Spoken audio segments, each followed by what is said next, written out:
mga kamisis. Ako ay pagora na sa meeting place namin ng aking mga ates. Mas ano kasi sila, mas ahead kasi sila sa akin ng taon. Kaya ang tawag ko sa kanila ay ate. So yan, naglalakad lang ako kasi exercise na din, di ba? Hindi kasi ako nakakapag-gym. Hindi ko rin alam kung makakapag-gym ako later. And sobrang hangin niya, kaya pasensya na kung naririnig nyo sa background yung hangin. And hinihinga na naman ako as usual. And ayun, yung si Ate Jane ay nasa nandun na sa market hall. So, napag-anuhan namin, nasa market hall na lang kami. Kasi hindi kami makakapag-picnic at yung hindi namin alam kung uulan and also mahangin. Kaya sabi namin, sige, sa palengke na lang kami. Sa market hall ang tawag doon. Meron din kasing mga ano doon, may mga coffee shop, may ano bang tawag doon? Meron ding restaurant. Kaya yan, magkita-kita tayo doon mga kamisis. So yan, kabi-kabila ang mga roadworks dito mga kamisis. Kaya napakaingay. Kasi ginagawa yung nilalagyan nila ng bicycle lane yung mga main road. Kaya sobrang ingay. Yan, malapit na ako. Magkukross na ako dito sa bridge para nasa town center na ako. So yung mga kamisis, nandito na ako sa market.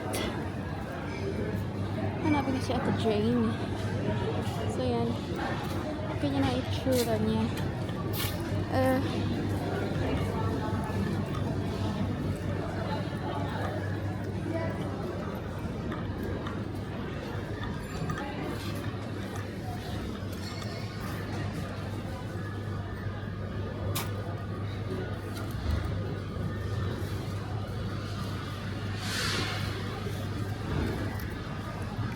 Ayan o.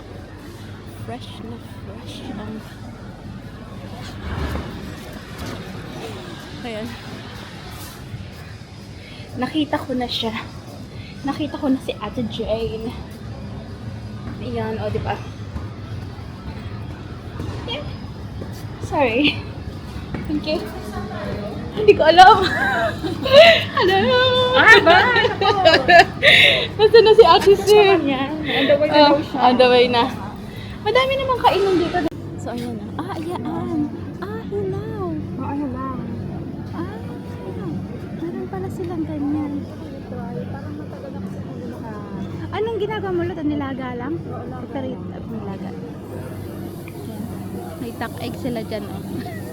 Meron pang duck. Yeah, I wanna get... is it okay if I just get 3 of this and then 3 of the... It has to be 6 or 6. Alright. Okay, I'll get 6 of this. 6, yeah.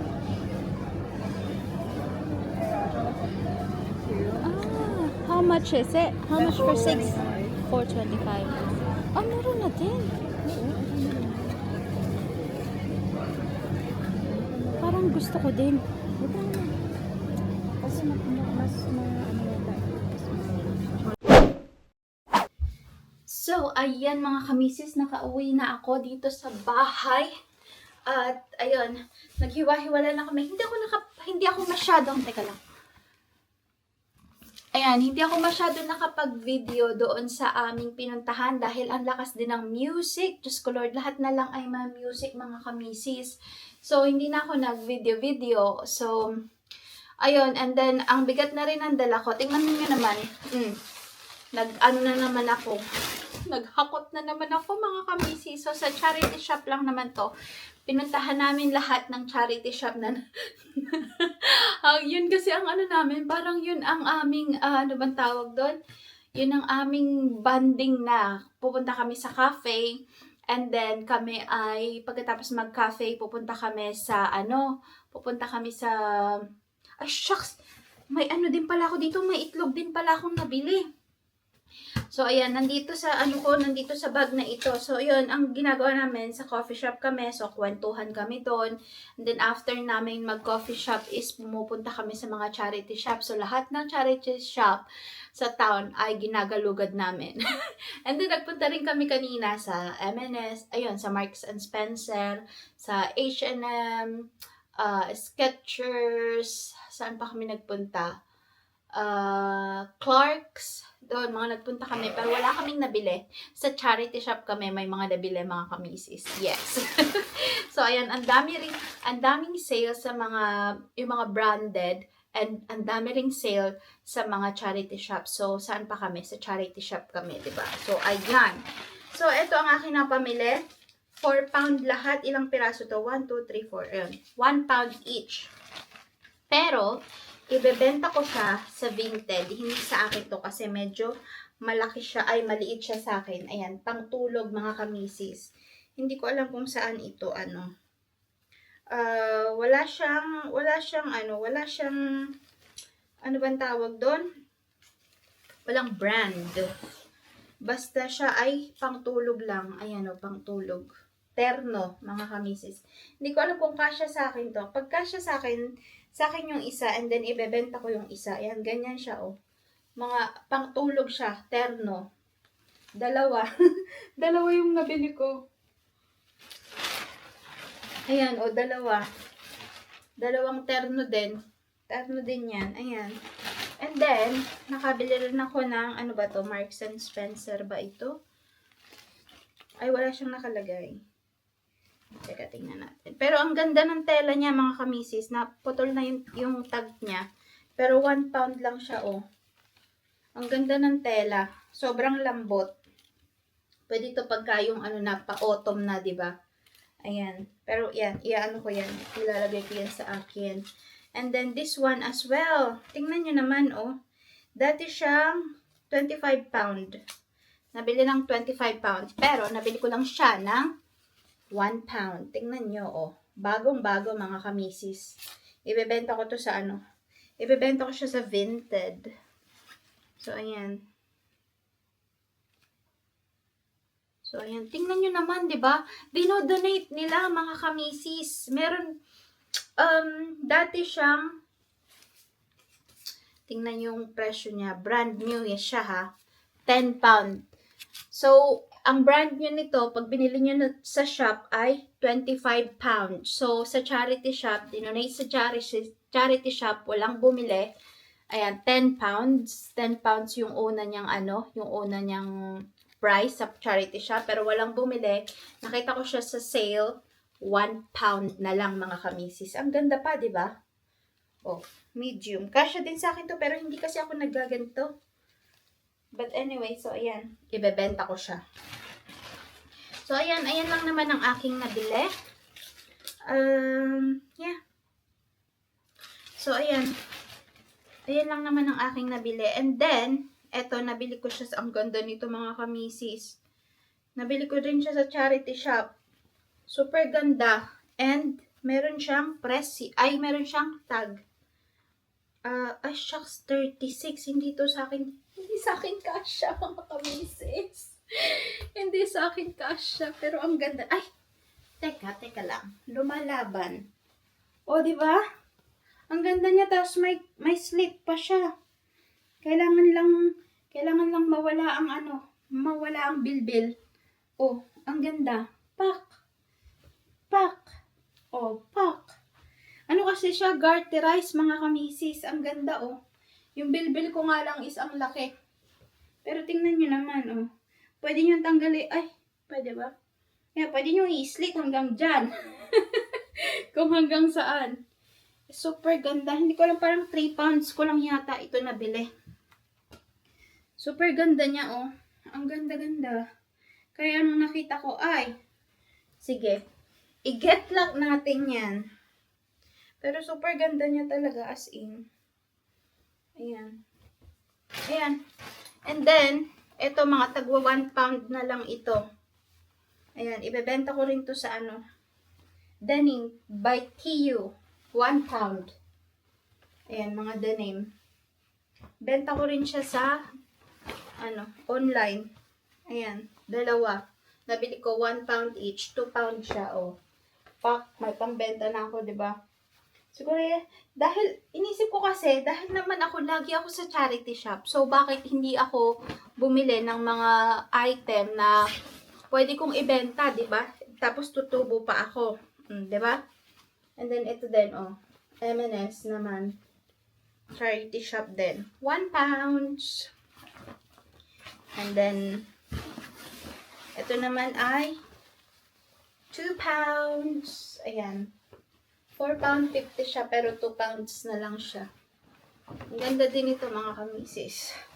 Kasya sa akin to. Ayan, ganyan siya. Oh. Ayan. Ganyan siya. Denim. Pwede siya pagka sa sa, ano ba tawag doon? Ayan. Pagka autumn. Pang autumn siya, mga kamisis. Ayan, nahubara na ako, di ba? Kumusta naman yun? Nahubara na ako, ayan. Mga pangbenta to, mga kamisis. Pag hindi ko bet, ibebenta ko, di ba? And then this one is kay Mr. Pag hindi niya rin ito nagustuhan, ay ibebenta ko rin. 2 pounds lang din, mga kamisis. Ayan o. Ibenta ko rin siya pagka ayaw niya nito. Pagka maiksi sa kanya. Feeling ko maiksi sa kanya ito. So, ayan. Ayan lang naman ang aking... tinalian. So, ayan, ibebenta ko rin ito. Pag hindi niya gusto. And then, meron ako nabili na duck egg, mga kamisis. 4 pound 20 lang siya. 6 na piraso na, ang lalaki. Ayan, duck egg siya. Ang sarap. Diyos ko Lord, look at that. Sa market. Diba, pinakita ko sa inyo. Naengganyo din ako, kaya bumili ako. Ayan. Sarap. Ang mura niya, diba? Pwede ko kaya itong gawing, ano ba tawag doon? Itlog na maalat. Ilagay ko lang sa diba? Inilalagay lang yun sa may, ano ba tawag doon? Nilalagay lang yun sa tubig na sobrang maraming asin. Ganon. But anyway, so ayan. Ayan lang naman ang aking mga napamili. Wala na akong napamiling iba pa. Tingnan natin kung kakasya ito. Lagi ko kasi, itong bag na ito ay sobrang gamit na gamit sa akin. Ano rin to, nabili ko lang din sa charity shop. Kasi natutupi siya, mga kamisis. Kaya sobrang ano bang tawag doon? Napaka-convenient. O, di ba? Ganyan lang siya, o. Yan, na ano pa. Nabili ko lang dito sa charity shop. May pangalan pa nga ito na May pangalan pa nga ito na yung pangalan, Lucy. She believed she could. So, she did.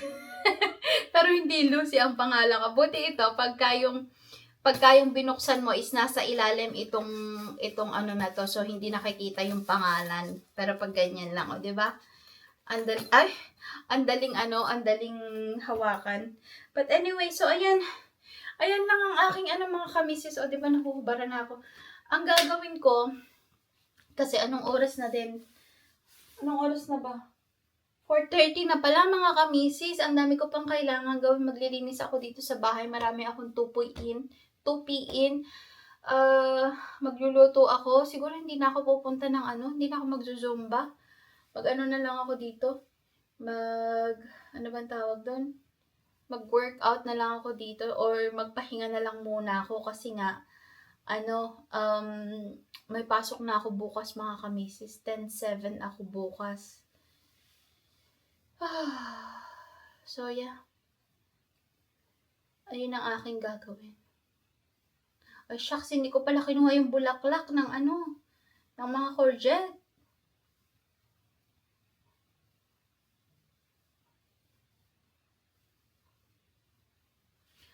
So, ayan lang naman. Siguro dito ko na i-end ang aking video, mga kamisis, dahil nga ako ay pagod na rin. Hindi na ako makapagsalita.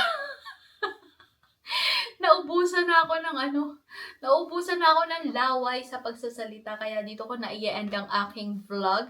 Maraming salamat sa pagsama sa akin. Ay, ayun nga pala, meron pa akong na-meet na isang Pinay din. Bali yun, may nadagdagan na ako ng ate dito, mga kamisis. And then, ayun, sana ma-meet niyo sila sa susunod na sa susunod na ating gala, kasi plan namin na gumala, and siguro pupunta kami dun sa bahay ng yung na-meet ko ngayon. Pupunta kami sa bahay nun siguro next weekend, dahil binook ko yun, wala akong pasok. Pupunta sana ako